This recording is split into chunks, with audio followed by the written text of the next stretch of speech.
Ladies and gentleman and the students of business, अभी recently Byju's ने अपने फाइनेंशियल ईयर 22 के फाइनेंशियल्स पब्लिश करे हैं और मार्केट से फाइनेंशियल से एक इतनी शॉकिंग न्यूज निकल कर आई है।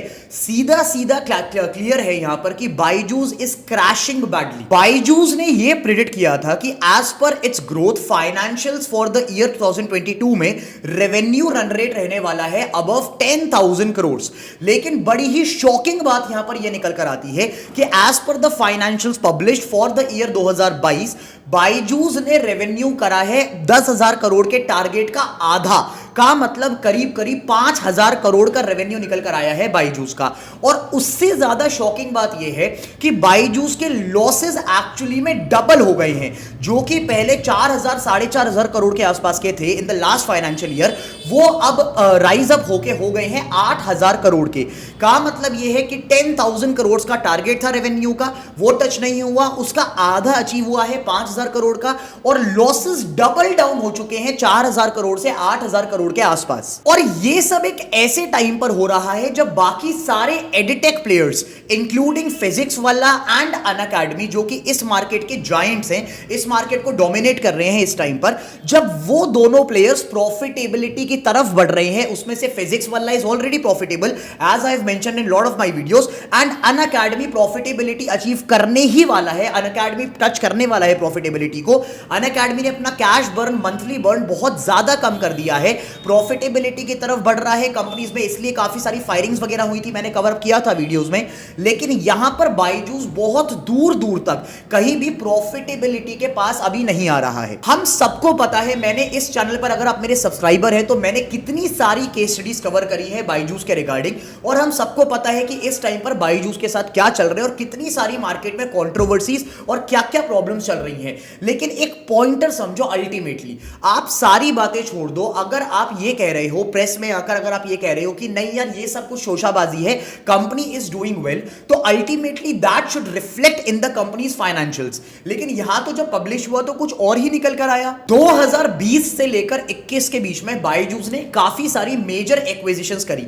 आप सबको पता होगा कि काफी सारी बड़ी कंपनीज को बायजूस ने एक्वायर किया, और इस टाइम तक, अभी तक भी वो सारी की सारी जो कंपनीज, जो पूरा एम्पायर बन चुका है, वो बेसिकली एक तरीके से मर्ज नहीं हुआ है इन अ सिंगल पेरेंट कंपनी जो कि रेवेन्यू कमा के दे सके। This is one of the reasons why Byju's की काफी सारी ये एक्विजिशन वाली कंपनीज भी इस टाइम में लॉसेस में है। आप सबको पता होगा कि बायजूस ने कंपनी को एक्वायर किया था, व्हाइट हैट जूनियर, 300 करोड़ की एक्विजिशन थी, और it was an all cash acquisition. Founder को 300 करोड़ रुपए दिए गए थे कंपनी परचेज करने के लिए, कोई स्टॉक एक्सचेंज नहीं हुआ था, कोई शेयर्स नहीं दिए गए थे, और आज की डेट में व्हाइट हैट जूनियर का कहीं अता पता ही नहीं है। एंड ऐसे काफी सारे और ब्लंडर एक्विजिशंस हैं जो बायजूस ने करे, और उनका अब तक कुछ पता ही नहीं है, उन कंपनीज ने रेवेन्यू आज तक कभी कमाया नहीं, या फिर कमाया भी तो वो सारी कंपनीज भी काफी सारे मेजर लॉसेस में। अब एक कंपनी, कॉमन सेंस ही बात है, इतना तो आपको भी पता होगा जो लोग कम्युनिटी को फॉलो करते हैं, एक कंपनी जो कि मल्टीपल राउंड्स ऑफ लॉसेस कर रही है, जो कि अभी तक प्रॉफिटेबिलिटी से बहुत दूर है, उस कंपनी को अगर मार्केट में चलाए रखना है तो क्या करना पड़ेगा? मार्केट में ऑब्वियसली बात है, आपको वेंचर कैपिटल के ऊपर डिपेंड होना पड़ेगा। इन्वेस्टर्स पैसा डालते जाएंगे, तब जाकर वो लॉस मेकिंग कंपनी मार्केट में रहेगी, जब तक वो खुद प्रॉफिट जनरेट नहीं करती या फिर अपने लॉसेस को कवर अप नहीं करती। बट आपको पता है कि इस टाइम पर मैंने काफी सारी केस स्टडीज कवर करी थी कि बायजूस को अब इन्वेस्टमेंट्स लेने में भी प्रॉब्लम हो रही है। अभी मैंने रिसेंटली एक वीडियो बनाई थी कि सामने वाले फाउंडर ने, बायजूस रविंद्रन ने, अपना घर प्लेज करा ताकि वो पैसा रेज कर सके, बैंक से लोन उठा सके और कंपनी में पैसा डाल सके, ताकि कंपनी मार्केट में टिकी रहे। लेकिन अब ऐसा कब तक होगा? आप सोच के देखो, 5,000 करोड़ का रेवेन्यू है, 8,000 करोड़ के लॉसेस हैं, 4,000 करोड़ से लॉसेस डबल हो गए, रेवेन्यू का टारगेट आधा अचीव हुआ, का मतलब अभी तो प्रॉफिटेबिलिटी में बहुत ज्यादा टाइम लगने वाला है। जब इन्होंने प्रेस रिलीज करी थी बायजूस ने, तो इन्होंने ये बोला था कि हम 1-2 साल के अंदर अपना आईपीओ लाने वाले हैं। इसके बारे में मैंने केस स्टडी बनाई थी कि Byju's was planning to get its IPO by the year 2023-24। लेकिन आईपीओ तो दूर, अभी तक कंपनी इतने मैसिव लॉसेस में है कि अगर आईपीओ आ भी गया, पहली बात तो अप्रूवल मिल जाए सेबी से, वो बहुत बड़ी बात है, लेकिन इन अ वर्स्ट केस अगर आईपीओ आ भी गया तो आईपीओ भी कितना ब्लंडर और कितना क्रैश होने वाला है, ये हम सबको पता है। एक्सटर्नल फंडिंग्स आ नहीं रही, मार्केट में पैसा खत्म हो रहा है, एडटेक सेक्टर पर वैसे ही कोई पैसा नहीं लगा रहा, मार्केट में आपको पता है इकोनॉमिक कंडीशंस क्या चल रही हैं कि इंडिया में प्रॉफिटेबल स्टार्टअप्स को भी फंड रेज में प्रॉब्लम हो रहा है क्योंकि इन्वेस्टर्स इस टाइम पर पैसा नहीं डाल रहे due to global economic crisis. तो जब पूरे सेक्टर को पैसा नहीं मिल रहा, एडटेक को स्पेसिफिकली नहीं मिल रहा, तो एडटेक कंपनीज के पास सिर्फ इकलौता रास्ता यह है कि अपने को जल्दी से जल्दी प्रॉफिटेबल करें, जो कि एक्चुअली में अनअकैडमी एंड फिजिक्स वाला ने करा। बट बायजूस अभी उस सेगमेंट से बहुत दूर है और देखने वाली बात यह होगी कि ऐसा करते हुए अब बायजूस कितने टाइम और मार्केट में टिक पाती है, क्योंकि फंडिंग्स नहीं आ रही, अपने एसेट्स प्लेज करने पड़ रहे हैं, स्टाफ को फायर ऑफ करना पड़ रहा है, मार्केट के सेंटीमेंट्स वैसे ही बायजूस को लेके कितने खराब है ये आप सबको पता है कि रिसेंटली कितनी सारी ब्लंडर वाली न्यूज निकल कर आई, कितनी वीडियो रिकॉर्डिंग्स, कितनी ऑडियो रिकॉर्डिंग्स निकल कर आई। तो इन सारी चीजों के चलते अच्छा मार्केट में केसेस भी बहुत सारे हो रहे हैं। मैंने रिसेंटली कवर अप किया था कि बीसीसीआई ने केस करा है बायजूस के ऊपर क्योंकि उन्होंने जो वो टाइटल स्पॉन्सर करा था इंडियन क्रिकेट टीम की जर्सी को, उसके ड्यूज 150 करोड़ के आसपास पेंडिंग है। काफी सारे ऑफिसेस बायजूस को खाली करने पड़ रहे हैं क्योंकि उन्होंने रेंट पे नहीं करा।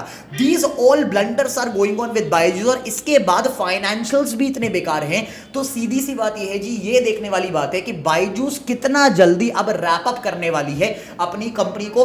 हो सकता है कि एक कंपनी जो कि $22 बिलियन पे वैल्यूड थी अभी 2 साल पहले, वो अब वाइंडिंग अप के फेज में चली जाए, क्योंकि दो ही रास्ते हैं, या तो वाइंडिंग अप के फेज में चले जाएं, अपनी कंपनी को बंद करें, नहीं तो कंपनी को जल्दी से जल्दी प्रॉफिटेबल करें क्योंकि मार्केट से पैसा तो अब नहीं आने वाला। What are your opinions about Byju's? क्या आपको लगता है कि अब इस स्टेट से, इन फाइनेंशियल से बायजूस बाउंस बैक करके मार्केट में वापस जो एक टाइम पर लीडर ऑफ द मार्केट था, जायंट ऑफ द मार्केट था, वो बन पाएगा, या फिर अब बायजूस का टाइम खत्म हो चुका है और अब बायजूस क्रैश डाउन ही होगा? Do comment down your analysis and your insights about this thing and let me know.